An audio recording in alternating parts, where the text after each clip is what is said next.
Hi, this is Sara Levin, the Artful Inker. I'm an independent Stampin' Up! Demonstrator in the United States, and today I'm here with a one simple trick video for you, sharing how to emboss with the new Plenty of Patterns Decorative Masks. So I needed a background for a card that I was making with the stitched triangles, and I wanted something that fit that. And can you see the detail here that I've gotten with the Plenty of Patterns Decorative Masks? So this is one of the masks that's been embossed. Let me quick show you the masks.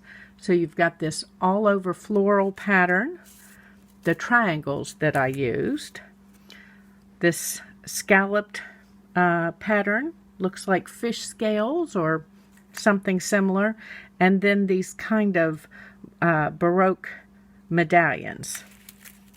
Okay, so let's show you how to emboss. So I'm going to grab my Stampin' Cut and Emboss machine. I've got a piece of basic white here. I'm going to spritz that with alcohol.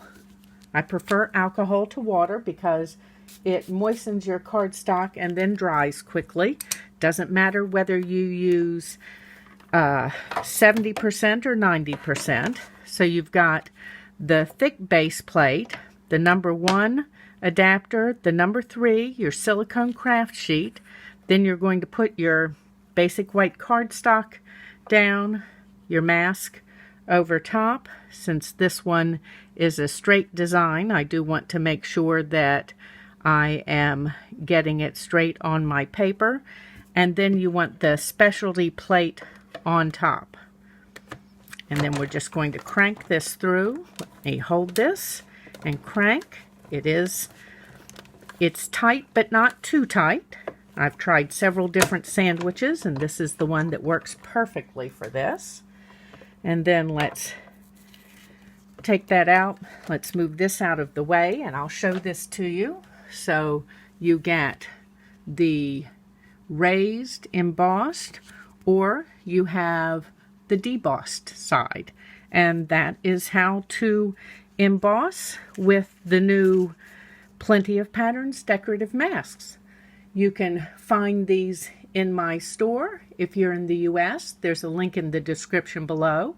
I always appreciate if you do some of your Stampin' Up! Shopping with me. Give this video a thumbs up and share it with your card making friends. Subscribe to my YouTube channel and click the bell if you'd like to be notified the next time I upload a video. And have a great day. Bye.